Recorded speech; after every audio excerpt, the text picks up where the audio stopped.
All right. Good evening, everyone. My name is Mark Lenz, and I will be speaking to you all today for the final board presentation. So, a little bit about me. I went to college for high school education and English. Since then, I taught abroad in Thailand. I received my ESL endorsement, and I have previously taught freshman English and am moving on to sophomores this year, and I've also done curriculum work on the side. So to be a strong instructional leader, an instructional leader must know themselves. And they must have a clear vision for what they want to achieve. So from my personal vision, I want to make sure that all students have an equitable chance at a great education. And right now there is an opportunity gap in our country, and I believe that education is a tool we can use to work against that. And I truly see teaching as an act of social justice, and that it is our responsibility to empower our students as agents of change and to give them the language and the skills that they need to dismantle systems of oppression and validate and affirm their own unique cultures. So to do that, I want to empower students, teachers, and all stakeholders so that can occur. So an instructional leader needs to envision high expectation for students and what they can achieve. They need to have a strict but warm presence in the building and work towards building a positive school culture. When it comes to working with parents, an instructional leader needs to be incredibly transparent and have strong communication. They need to communicate frequently with the strengths of the students and the areas that they need to grow in. They need to provide opportunities for students to become involved in school. And to do this, I would want to hold town hall meetings for parents where they can voice their thoughts and concerns. And I also want to connect with local businesses as well to find other opportunities for internships or mentorships. And finally, I also want to contact social services for any other resources, such as counseling they can provide to our school or other additional funding or sponsorships. When it comes to creating a vision from the school, the instructional leader needs to listen to all stakeholders, so parents, teachers, students, and identify the strengths in that community and listen to their voices, gather feedback, and then ask those probing questions that can really drive those different stakeholders to solve those issues that they have identified as well.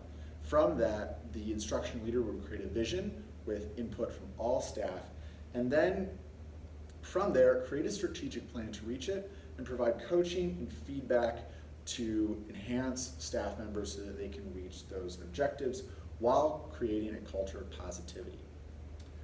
To do this, the instructional leader needs to provide a forum for collaboration.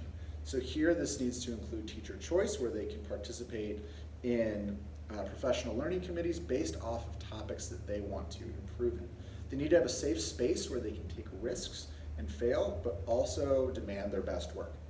Finally, an instructional leader will want to create vertical and horizontal alignment across all grade levels.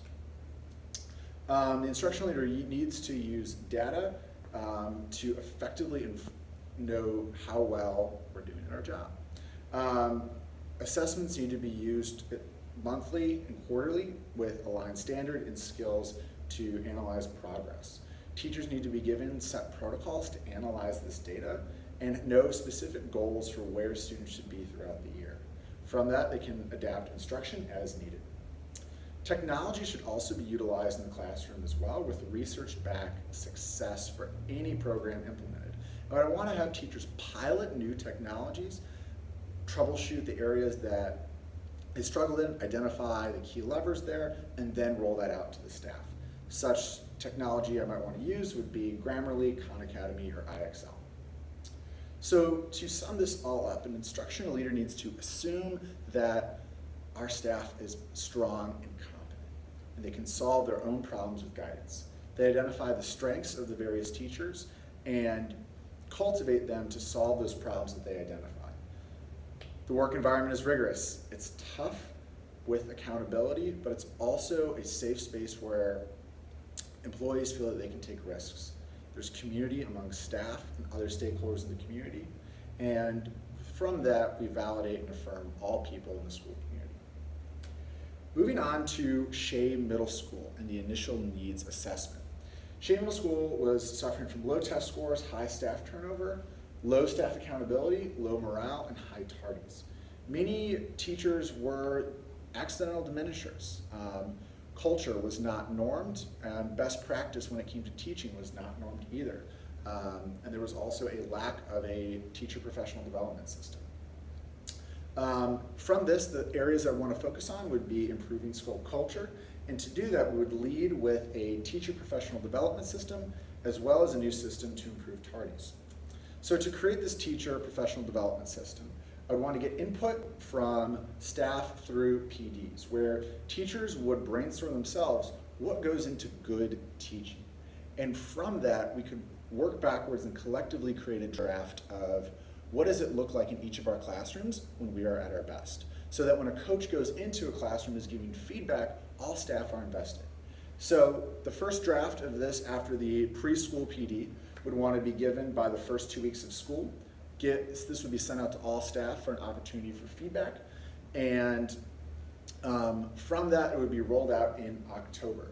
Surveys would be given at the end of semester 1 and semester 2 to see if staff was agreeing with the effectiveness of that teacher professional development system.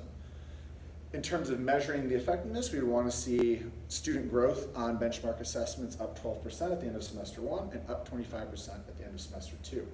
In terms of teachers feeling that the system was effective, we would want to make sure that 90% of teachers at the end of semester 1 were on board with the professional development system and 100% at the end of semester 2. In terms of addressing tardies, a similar system would be used, where surveys would be given to teachers, staff, and parents at the beginning of the year to collect data on why they believe students are tardy. A town hall meeting would also be held before the school year to be transparent about this problem and hear from the parents for why their students are tardy. From this, we would try to identify the different root causes and create a system that would be used to keep students accountable and reward students that are there on time. This would look different based off of student response, teacher response, parent response, but some sample policies could include consequences that include a lunch detention after 3 tardies. After 5 tardies, there would be an after-school detention and a conference with the dean. And should that persist after 10 tardies, a parent meeting would be involved. The goal here would be to have set interventions so that these tardies did not persist. From that, students would also be rewarded with strong attendance throughout the year in the form of a merit system. When it comes to coaching, I looked at Mr. Fiddler. Mr. Fiddler had really strong culture in his classroom, but his activities were not always aligned to the objective. So here I would want to create a strong partnership with Mr. Fiddler and have him reflect on his classroom and identify and ask him if the students were learning what he was teaching and how he knew that. And from that, we would create different goals that we would focus on throughout the year. Some of the earliest systems I would want to work on with Mr. Fiddler is dividing his lessons into an I do, we do, and you do portion of the class so that students are seeing the teacher model, having an opportunity to collaborate, and then time for independent practice on their own. I would want to have 1 to 3 collaborative activities per period, and I would want Mr. Fiddler to measure this in his lesson plans. And I would ask him to measure student effectiveness and through exit slips, and students should be receiving at least 80% mastery on all assessments. To sum up my reflections on this course, I was 100% an accidental diminisher. I would work really hard and sometimes pick up the slack from other coworkers who maybe weren't pulling their weight. I've realized as I've gone through this course that enables the poor quality of those teachers and does not push them to improve. I now want to empower others around me with this knowledge and push them and their talents in new directions and help equip them with those skills. In meetings, I always want to lead with those why questions whenever we implement a new policy or a procedure to see who this is going to affect and if it's really addressing the root cause.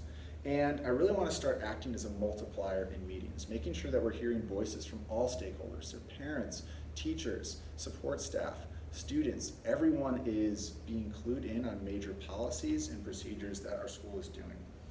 Finally, on a last note, I strive to play less chips in meeting as well and make sure that all people have a voice. Thank you for your time.